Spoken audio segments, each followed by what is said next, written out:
Now time for Joe Maddon.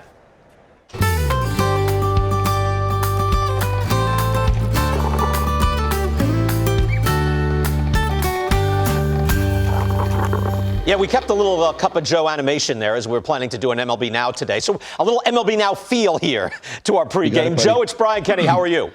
Great, buddy. How you doing? Good. I want to start with this. Again, we just had a wide-ranging conversation. And, Joe, you were in the thick of it when the Red Sox and Yankees were kind of at their peak of spending and strength. And you were the little guy with the Rays jumping up and punching above your weight. What's your view of where these two are now?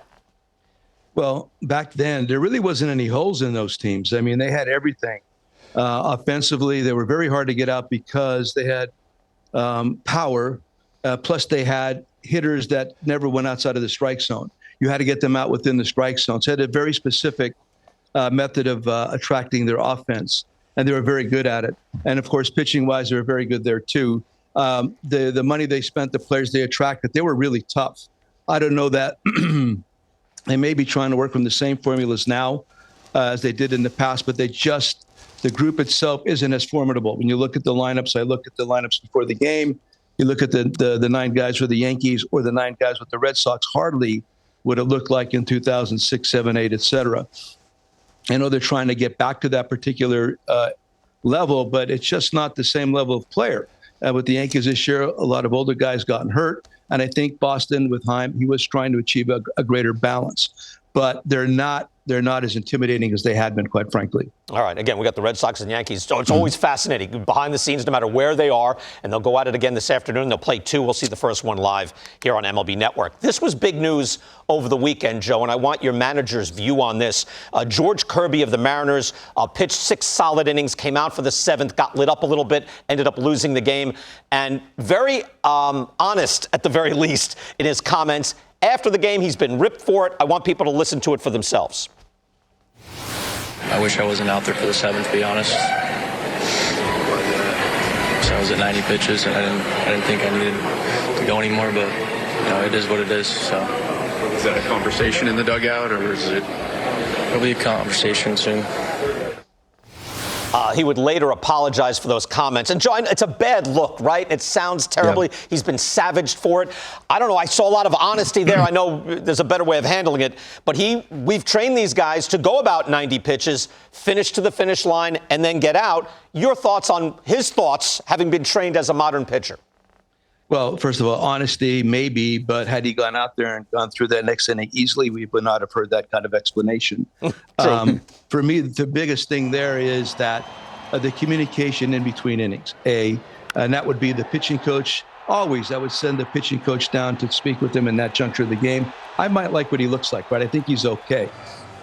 But I would say, like, hey, go down there and check him out, see what he's feeling like, and let me know. Then we'll make our decision after that. If at any point he says things like, you know what, I'm okay, but make sure you have somebody ready just in case, immediately I would take him out.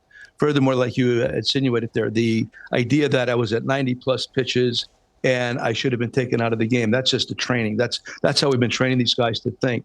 There's so many other guys that really exactly the opposite for the years that I have been a manager. So, Joe, it's a little different now. Let me just jump in. It is different now where we're teaching them more to sprint, right? Yeah. It's not like, hey, you're my guy, you need to give us innings. It's like, no. We want 6 innings or 5 of no runs or 1 run, and then we get you out. That is how we've trained everybody, right?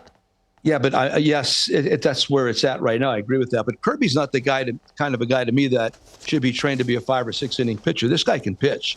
He knows what he's doing after he's got a variety of different pitches. He's got a great arm. He's young. And so I don't understand why you'd want to limit this guy to 90 or 100 pitches if, in fact, he can be a guy that can go like 100 to 110, give you that extra inning when it's necessary. And furthermore, I don't even know the state of the bullpen right now, why this occurred and why they didn't really take him out after that particular moment. What did he look like that previous inning? All these things matter to me. Right. So not having a greater context, it's hard to really understand why. But his comments to me, had he pitched a better next inning, would have never been said. Joe, how much he gave up some loud outs in that previous inning. Okay. He didn't look exhausted, Okay. but he didn't look exhausted or fatigued. How much, but today, in this day and age, you can be looking at his velocity and his stuff, how it's breaking. Is he reaching back too far? You can see his mechanics. Aren't there lots of ways to tell him rather than, because the guy, of course, It's like a boxer. Hey, how do you feel? You're trained to say, I'm fine. Like you're going to say, I'm going to lie to you, right? Yeah. First of all, like the gun and everything does play a part. This is where the gun really helps as a manager in a dugout during the course of the game. Is he losing any of his stuff? Absolutely. Furthermore, I wanted to see if he was coming out of his delivery. This is something I could ascertain through years of experience. Like you said, loud outs. Loud outs would be a big concern going into the next inning. All of those things would be factors regarding my decision whether to leave him in or not. And finally, again, talk to him. What are you seeing right now? I think he looks good. I send a pitching coach down there, and if he tells me he's tired or I'm done, then you take him out of the game. There's nothing else to really consider. So I want honesty from the pitcher. I don't want him to say to me, "I'll take the ball," and all that other kind of rhetoric. I don't need that to make good decisions for the rest of the group. I don't need that. Right. I get it. I think he shouldn't have said that. I think he's an easy target, and he's just been old-schooled all weekend. He's gotten crushed, and I get it. The forced apology afterwards, it's painful. Anyway, other news. Joe, of course, was also the manager for the Angels until recently. Bob Nightingale saying in a recent report, Joe, that the Angels, perhaps for the first time, are open to trading Mike Trout if he indicates to them that he wants out. It's one thing to think of the Angels without Ohtani. How about without Mike Trout? Your thoughts on that? Yeah, I don't think it's impossible. During the course of the year when they were talking about signing Ohtani, I thought maybe they're thinking about trading Michael. It didn't make sense to me to be able to retain Trout and then also sign Shohei at that very large sum. So, for me, if they could get the haul they're looking for, they get the kind of prospects back that they think could help them rebuild rather quickly. I think it's a good idea, actually. To get Mike on a team that's going to play more consistently in the playoffs would be kind of interesting for baseball and, of course, for himself, too. He's at that age. I mean, if you keep missing at this particular juncture, and he's in his 30s now, it's going to be difficult to imagine the Angels being a playoff contending team next year based on what we're seeing right now. So I think it would help the Angels to consider that. And, of course, it takes the right dance partner. You know, Joe, he's played 82 games this year. He played 119 last year. 2021, he played 36 games. I mean, he's averaging 80 games a season. He's going to be 32. To me, it almost seems like he's worth more to the Angels than to the outside. Or do you think someone would, give up the farm to get a guy who is now a superstar, but he's getting hurt? And I'll throw in, he had his first year of decline this year. He did not have a 400 on base. He did not slug 500. How much is he worth out on the market?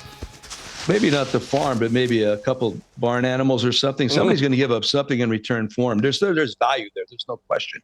And, of course, the group that would want to obtain him would believe that they have something different than the Angels had to offer that's going to make him better. Problematically, this year was catching up to the fastball and the elevated fastball in particular. The injury component, they might think that their training staff's better than the Angels training staff. They'll make all these kind of comparisons, and then they'll go out. And it's hard to run away from Mike Trout if you could afford it. And if you think he fits in well, they would have to be cognizant of giving him days off and just not running him into the ground. There'd have to be an absolute definitive plan that makes sense to both sides. Angels get something back. You're right. Maybe not what they would have, this other team would have gotten a couple of years ago, but they'll still get something good. All right. On a previous edition of Cup of Joe, and I was watching over the weekend, and I thought of you, Joe, because you brought this up. You said, hey, we're using technology. We want to do balls and strikes. We should use technology to do check swings and balk calls. And here, that's a 3-2 pitch, 2 outs. The Royals are about to get out of it in the 7th. Instead, George Springer was called safe. They said he did not swing, even though the replay showed that he basically did. And then it's Bichette, boom, Vladdy, boom, ball game over, Jays win. I love this. Royals pitching coach came out to yell at the umpire, and he got thrown out. He's like, by the way, you blew that call, which he did, but to the human eye, Joe, he couldn't possibly see it. So tell me, give me I thought of you immediately, Joe. I was like, wow, Joe Maddon was talking about this. Give me your plan on what could work for check swings. This is something where I think technology should be utilized or attempted to be utilized. There's so many different my avenues, obviously. My rudimentary thought would be to somehow implant the chip in the end of the bat and have somehow maybe a device, laser-wise, whatever that's you cannot see through the naked eye, that would be triggered when the bat comes so far, possibly at the edge of the plate or beyond the plate, to determine whether or not the bat came across and that it was a swing. Something from the side like that, obviously, to me, was a swing.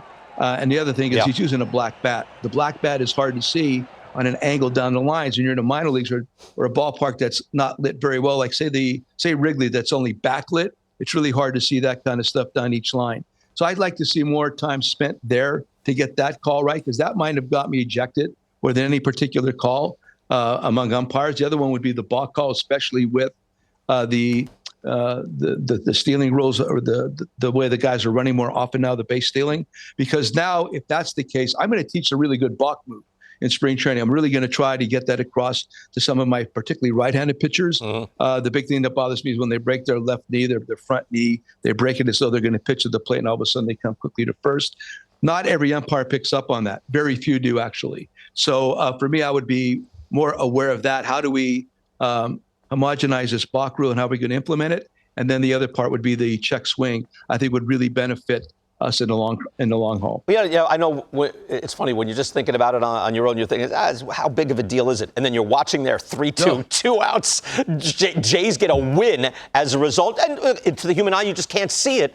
But you're right. We're in a different era these days. Joe, one more thing: if you're a running team and they teach a good balk call, that really takes a big part of your offense away. That's what it used to be like with the Rays. Yeah. We ran all the time, and they were really emphasizing balk moves with the different teams in the American League East, and it makes it more difficult. you see those always up to no good. Going up from the Rays. Yeah. Always up AL to East, how do we brother, skirt this? East, How do we beat this? I love the AL East, brother. I love it. It's the most fun place to be. Good stuff. Joe, thank you so much. We'll talk to you next week. All right, buddy. See you, All man. right.